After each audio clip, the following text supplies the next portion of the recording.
जिसके बाद हम मोरिन को देखते हैं जो कि नाइनिव को बाकी आइसेडाई से दूर रहने के लिए कहती है, क्योंकि उसकी पावर देखने के बाद सभी आइसेडाई उसे अपने ग्रुप में शामिल करना चाहती थी।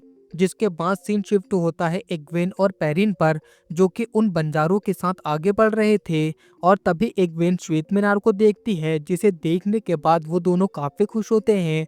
लेकिन तभी वो सभी अचानक से रुक जाते हैं और तभी हम वहाँ वेल्डा को देखते हैं जो कि उन लोगों से पूछताछ करने लगता है। और तभी उसकी नज़र इग्वेन और पेरिन पर पड़ती है, जिसके बाद वो अपने साथियों से उन्हें पकड़ने के लिए कहता है। और तभी इग्वेन और पेरिन वहां से भागने लगते हैं, लेकिन तभी वेल्डा के साथी वहां आकर उन्हें पकड़ लेते हैं। जिसके बाद वो उन्हें अपने कैंप में ले आते हैं, जहां वेल्डा इग्वेन से ध्यान लगाने के लिए कहता है, क्योंकि उसे लगता है कि इग्वेन एक आइसेडाई है और पेरिन उसका रक्षक है। लेकिन तभी इग्वेन वेल्डा से कहती है कि वो आइसेडाई नहीं है, जिस पर वेल्डा उससे कहता है कि अगर तुमने ध्यान नहीं लगाया तो वो पेरिन को मार देगा।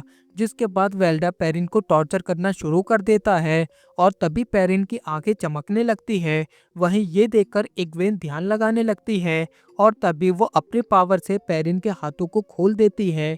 जिसके बाद वो दोनों वेल्डा को घायल करके वहां से जाने लगते हैं, मगर तभी वहां काफी सारे भेड़िए आकर वेल्डा के सभी साथियों को मारने लगते हैं। वहीं ये सब देखकर पेरिन समझ जाता है कि वो इन भेड़ियों में से एक है और शायद इसीलिए वो उसकी मदद कर रहे थे। और तभी वो दोनों वहां से निकल जाते हैं। जिसके बाद हम पास्ट का एक सीन देखते हैं जहां एक मछुआरा अपनी बेटी स्वान के साथ नदी में मछलियां पकड़ने के लिए आता है।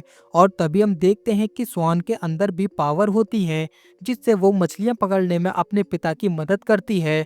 जिसके बाद वो दोनों जैसे ही मछली पकड़कर अपने घर आते हैं कि तभी वो देखते हैं कि किसी ने उनके घर को जला दिया है।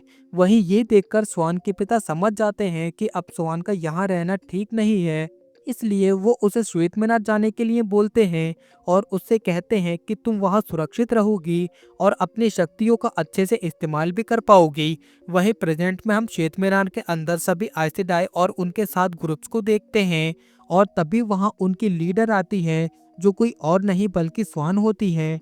जिसके बाद वहां लोगेन को लाया जाता है, जिसकी सभी शक्तियां अब खत्म हो चुकी थी और शक्तियों के बिना लोगेन अब जिंदा नहीं रहना चाहता था। इसलिए वो वहां पर स्वान और बाकी सभी आइसेडाई के बारे में बुरी बातें बोलने लगता है, क्योंकि उसे लग रहा था कि उसका ऐसा करने से वो सभी उस पर गुस्सा करेंगी और उसे मौत की सजा दे देंगी।